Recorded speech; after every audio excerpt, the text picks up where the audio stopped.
Hello, creative friends. This is Joy. So, I decided to do another journal using a little golden book, and this one is Frosty the Snowman, as you can see. And so, I wanted to do a quick video or show you guys a quick video of the process from beginning to end. So, if you just want to see a flip through of the completed journal, then you can skip to the end of the video to see a flip through of the completed journal. But basically, when you get the book, you have to try to peel off the tape or whatever it is they put on here to get to the staples, and then you have to try to pry the staples. And I'm using this palette knife, which probably isn't the best option because I bent the tip of the palette knife trying to pry the staples.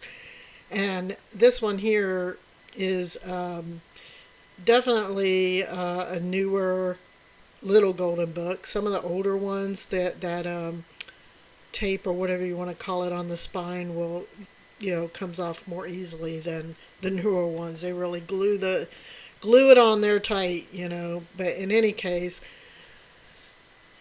you have to do whatever you can to try to get to them staples and pry them staples out of there. So you can see I have a staple remover, and then I had pliers to pull it out. And so, yeah, it was a bit of a struggle and challenge to get those staples out. But I did manage to get them out, luckily. I was only able to save that tape on the spine on one of the little golden books that I did, and all the others, it just, tore to pieces. So then you got to remove the pages out of there, and then here I'm just cutting apart what's left of that tape that's holding the front and back cover together, and I'm trimming it up to clean it up a bit. And so that's what I'm doing here, is getting that all trimmed up.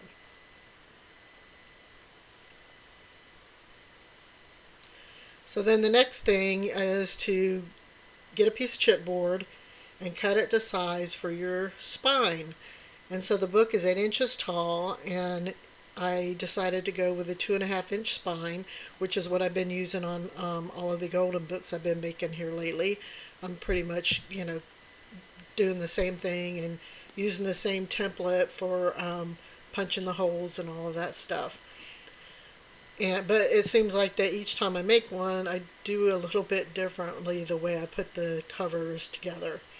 And so here I have this mesh material, and I'm just cutting a pretty good sized piece because I want to make sure I got plenty of material that later I can cut down to the size that it needs to be.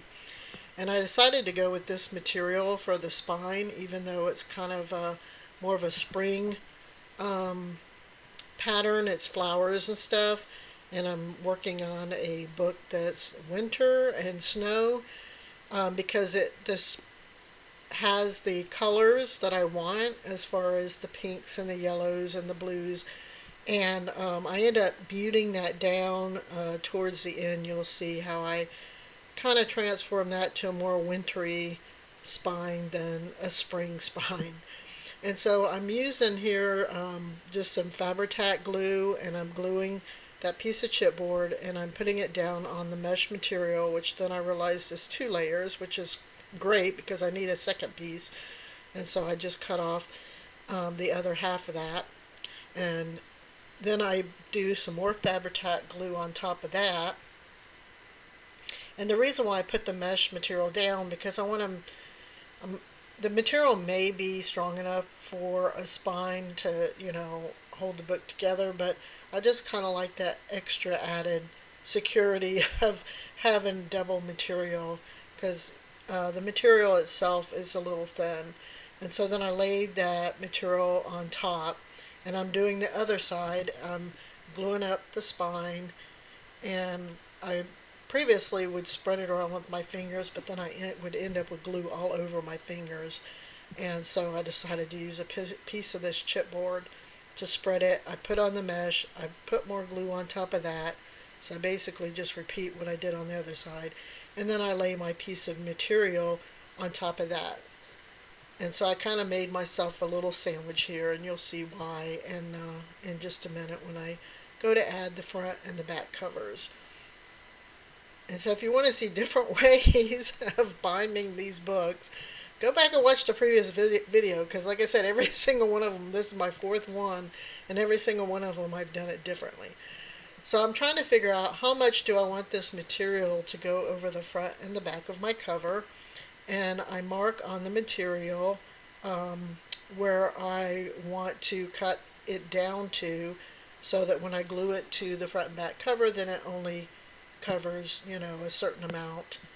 And so I do that on both sides, and I should have actually added about 1/8 of an inch because I marked where I wanted it to be cut, and then I realized when I cut it that some of that, it's a China marker I'm using because it's the only thing that seemed like it was marking on the material. And when I cut it on that line, you could still see some of the China marker on the material, which I didn't like.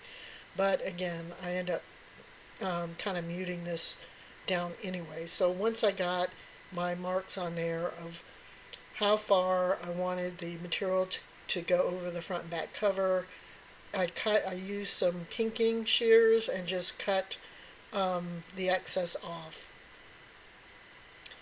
So that's what I'm doing here on both sides. I don't worry about the top and bottom at this point because I figured that once I get it all glued together, then I can go and trim the top and bottom to the size.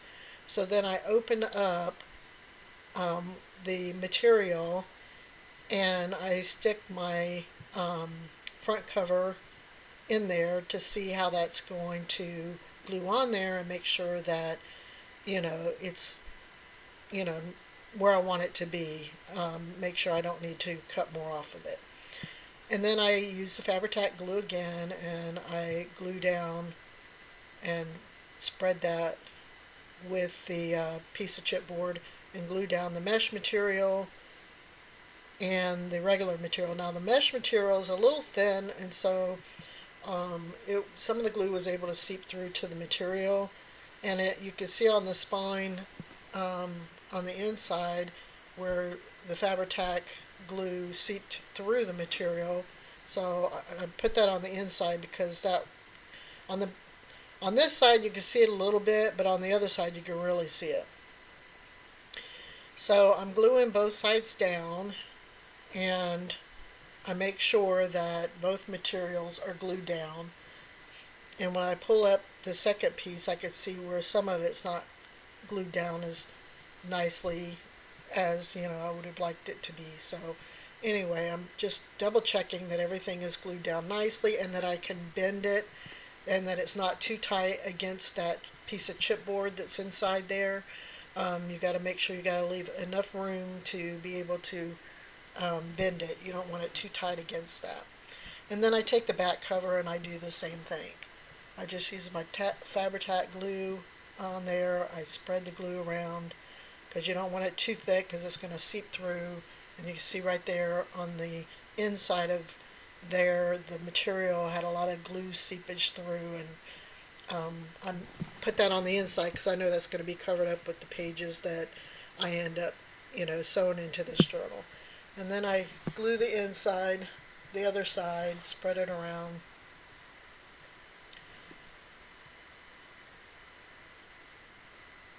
Glue it down, and then just double check everything's glued down nicely.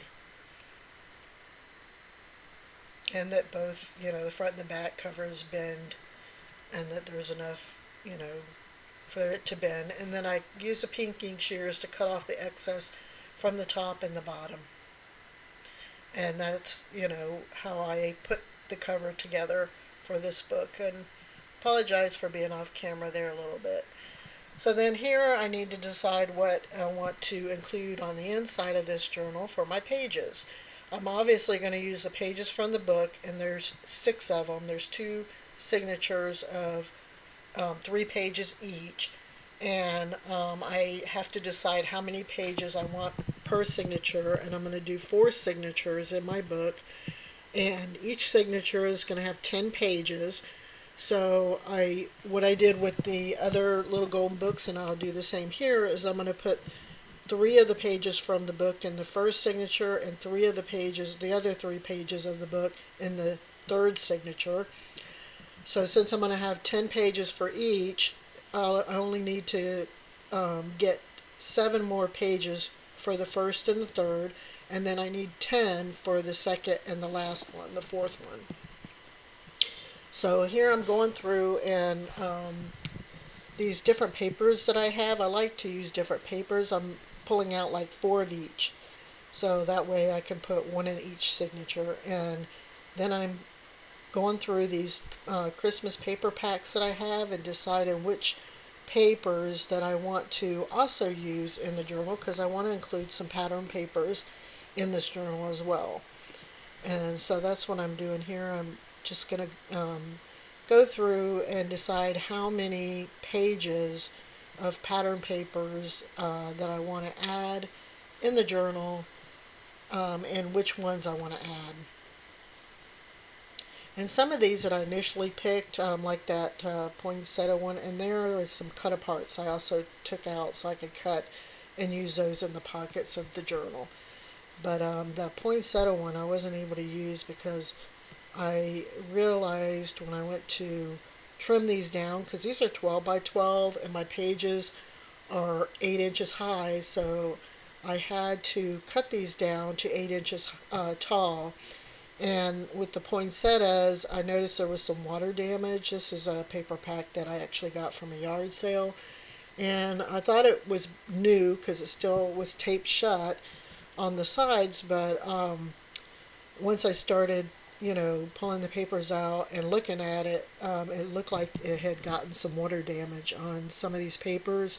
And so I wasn't able to use some of the papers like that poinsettia one because I would have had to cut off where it was water damage, and then the poinsettias would not have been oriented properly. So I'm stuck with the pages where it didn't matter the orientation, and I was able to remove and cut off the water damaged part. And it only was noticeable on the back side, not the front side. So actually I used those pieces to make pockets, because once you glue them down to a page, you're not going to know that the backside has a little bit of staining from water.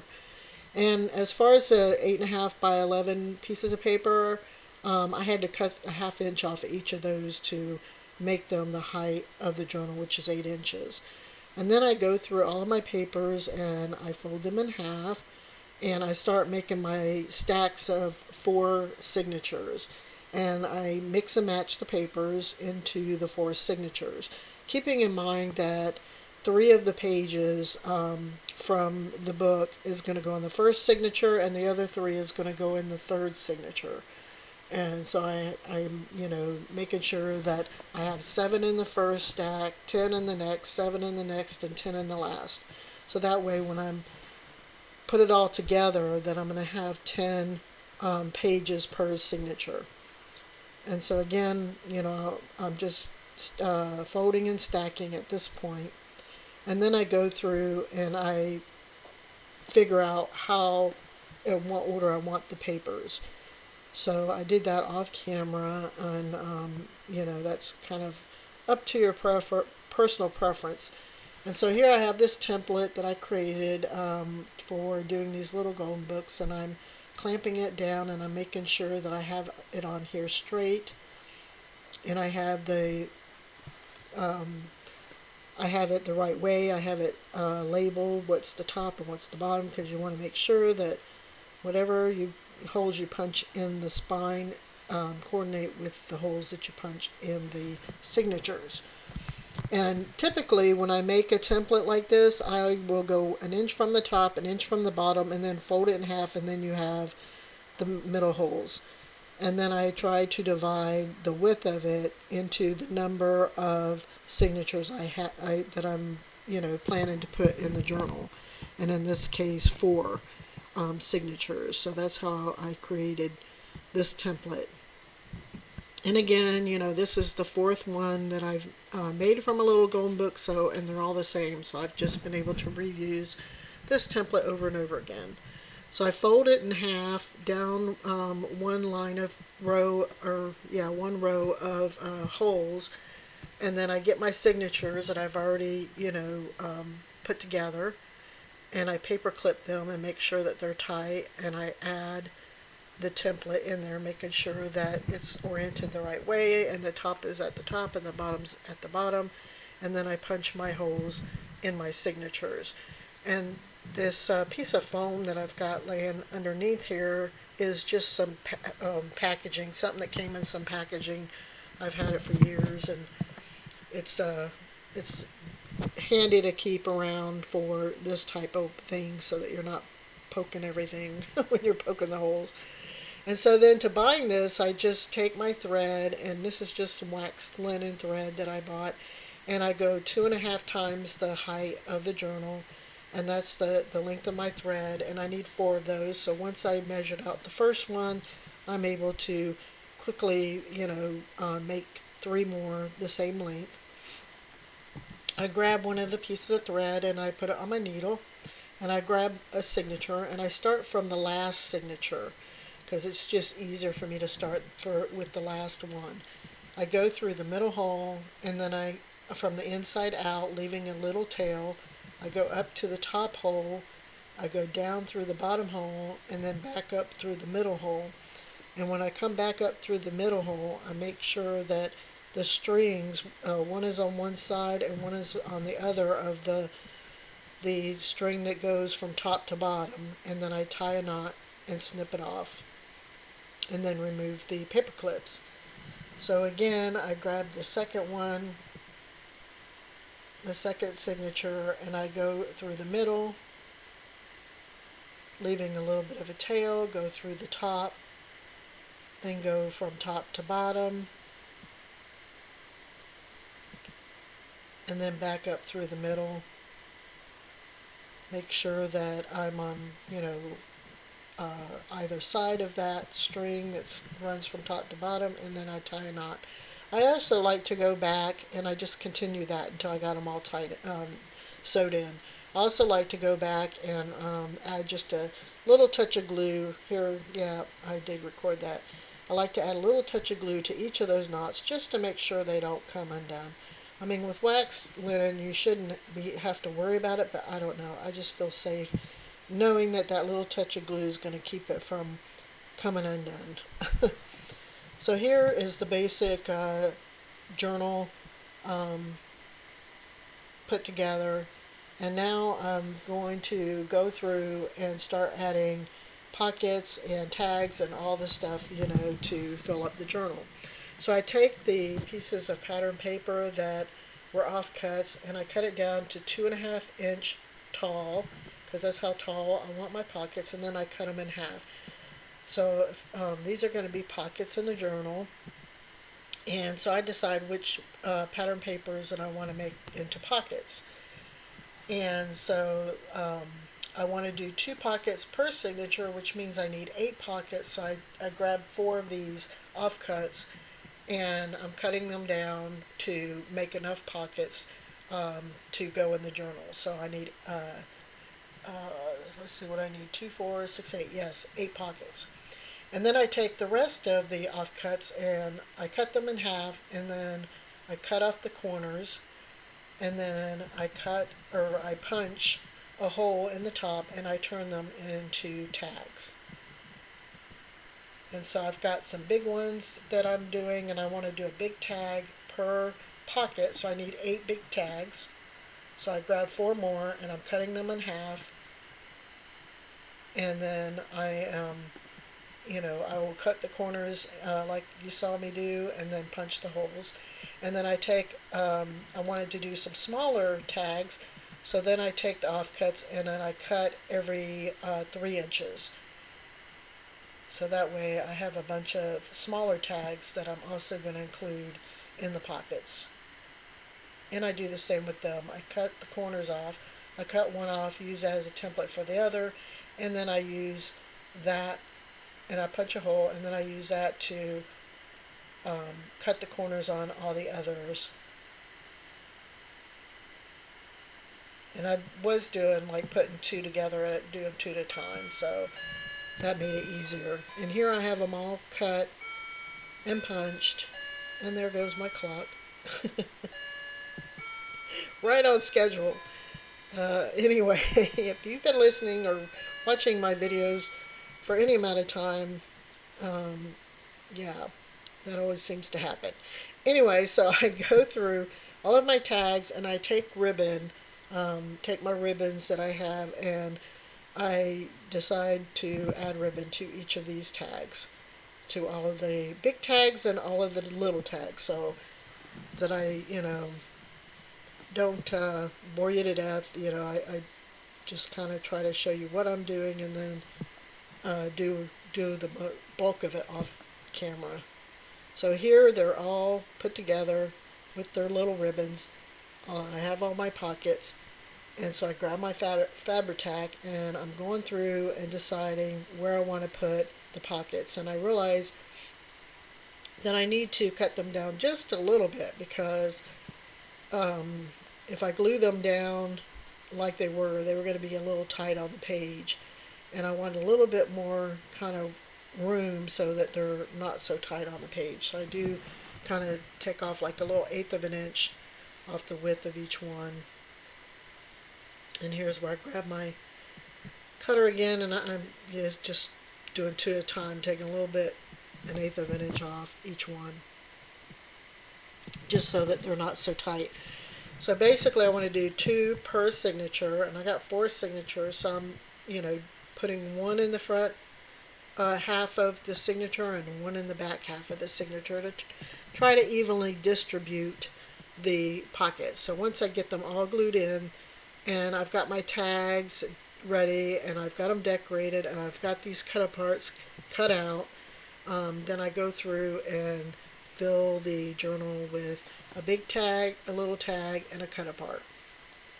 And like I said, I made sure that I had a big tag, a little tag, and a cut apart for each pocket. And since I have 8 pockets, and I made sure I had 8 of each. So that's what I'm doing here, just kind of mixing and matching and putting them all in here.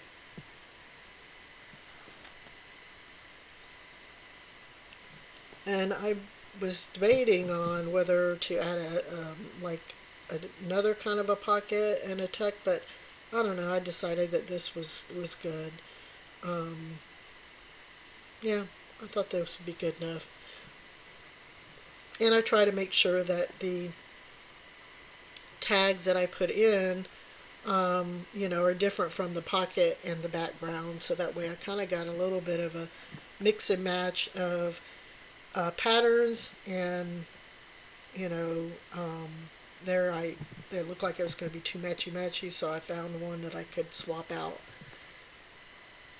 And so there is the stuffed journal. And so then I had this was what I had left of offcuts. So I'm like, okay, what do I do with what I have left? And I thought, I could make some smaller pockets. So I took these offcuts, and one of them, and decided to cut it in half. I believe I cut it in half,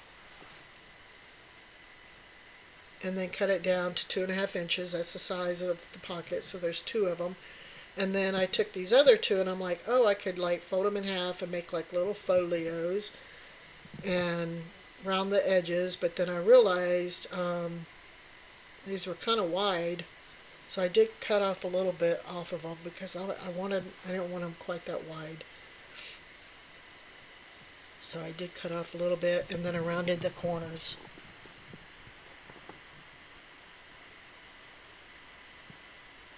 And then I had those other 2 little pieces, and I'm like, I can make them, fold those in half and make them a little smaller. I mean, why not? Figure I could use up, as much scraps as I can. And so I fold those in half and then round those corners as well. So that way, we have 2 different size little folios in those pockets. And then I grabbed the journal and decide, where I'm going to put them. And I thought, I'll put one at the beginning of the second signature. Look how cute that would look. And then one at the beginning of the last. since they don't have any of the pages from the book. I thought that would be cute. And I didn't want to stick them in right away because I need that glue to set up, and so I just, you know, glued the pockets in there and then put the folio in where I wanted it, was going to, add them to the pockets until I can put them in there later after the glue set up a little bit. So then I had all these trimmed pieces here that were left, and here I decided to add a couple decorations to the front of those folios. So that's what I'm doing here, like I did with decorating my pockets and stuff. I still had a few little decorative pieces here that I thought, oh, that'll work. And so I'm just kind of gluing those on the two biggest folios. And I figured the pockets should be dry by now. So I went ahead and I'm just using a Yoo-Hoo glue stick. And so with these trim pieces, or what's left, I thought, oh, I could add those to some of the edges, page edges. But I didn't want them that as wide as they are, so I cut them down. These were the half-inch strips that were left after I cut it off, the strips that I used for the pockets. So I cut them down, actually they were 2 inches, and I cut them down to an inch each. And so then here I'm gluing on, I'm going through and deciding what pages I wanted to add these to. I glue them on with the Fabri-Tac, and then I cut off the little excess. So basically what I ended up with in the end for scraps is just a couple little, pieces of pattern paper left over. And I continue to go through and glue down these strips on some of the pages. And I believe I did 2 pages per signature, trying to spread it out so that way it's evenly distributed throughout the journal. So then here I've got all of the pieces glued down, and I decided I wanted to add some lace to some of the edges as well. So here I'm using my Fabri-Tac glue again, and I'm gluing that down and then adding my lace. So here's a piece of lace that I thought was really pretty, and then it would be pretty, seeing it sticking out a little bit, making sure it's not sticking out too far. And then decided to cut 8 more pieces because I wanted to add 2 to each signature, one in one of the front pages and one in one of the back pages of each signature. So I just measured the width or the length of it, and then I'm just cutting all of my pieces for that. And I want to add a different type of a lace to this, so I grabbed that and I cut that down to the length that I needed as well. So I cut 8 pieces for each.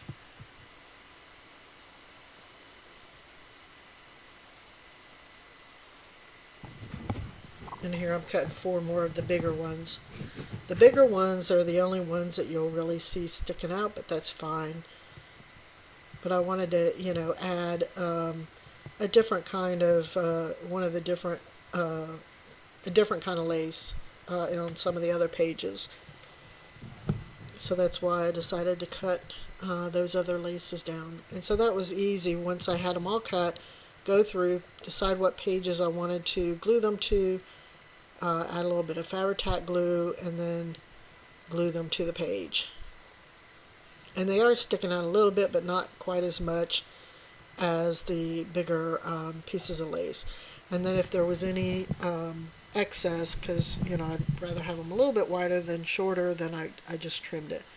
And then of course here I decided to add a wide piece of lace to the spine.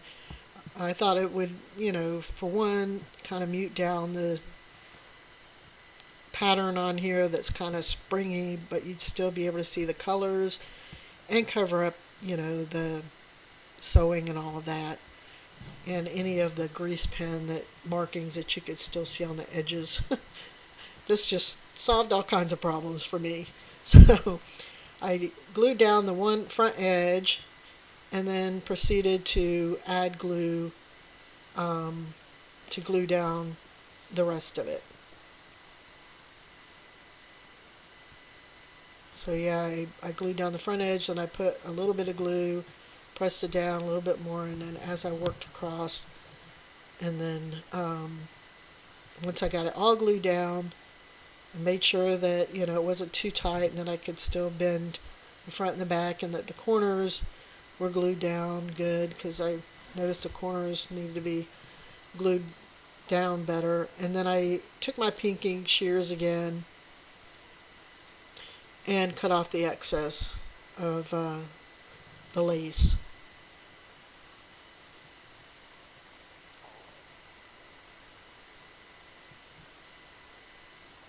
So I really like that a lot better. I think it looks really pretty. And so off camera, I created myself a spine dangle, and I did create a video a couple of videos back showing you how I create my spine dangles. And so you can go and watch that, but I do at the end have a spine dangle that I add.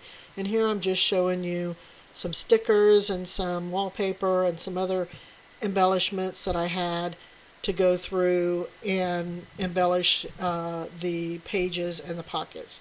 So here I'm again, apologize for being a little off camera, but I'm just going through and gluing down embellishments on the pockets. And here I want this to stand out more, so I grabbed a piece of black paper, glued it down on a piece of black paper, cut it out, and then glued that on the pocket. I again don't want to bore you to death by going through showing everything that I glued down, but basically I went through and I decorated all the pockets, and then I decorated a lot of the pages in the journal, which you will see next as I show you the flip through of the completed journal. And there I just used a pocket pen to add some dots around the picture. So here's the completed journal with my spine dangle, which I really think is pretty. And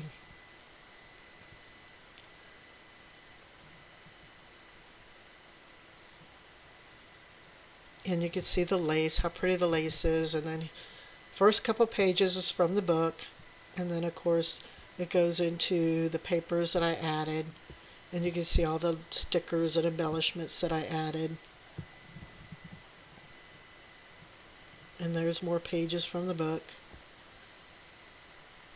and lots of places to write, journal, add more, pictures or what have you to the journal.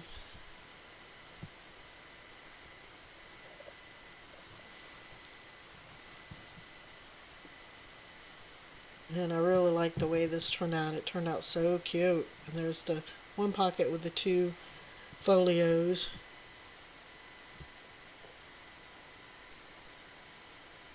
And on the full pattern pages, I tried to add a little decoration to each, and then little stickers and to the other pages, just to give them a little something. And of course the pockets, I added a decoration to the pockets. And this is the third signature with the additional pages from the book. So I distributed them throughout this signature.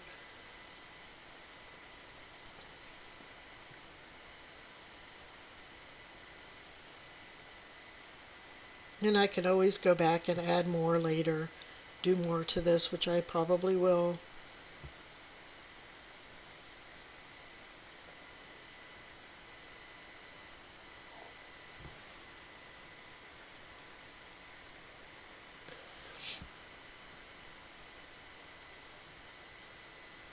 And then the last signature.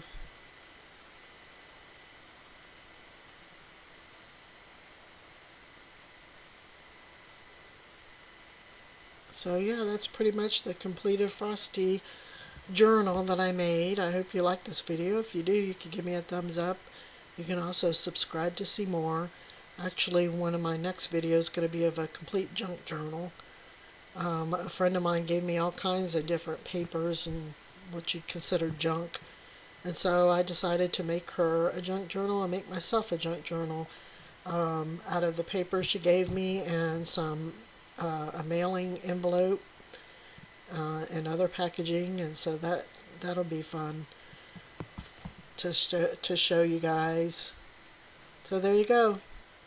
Hope you like this. You can give me a thumbs up, you can subscribe, and you can also leave comments if you have any questions. Thank you for watching, and we'll talk to you later. Bye-bye.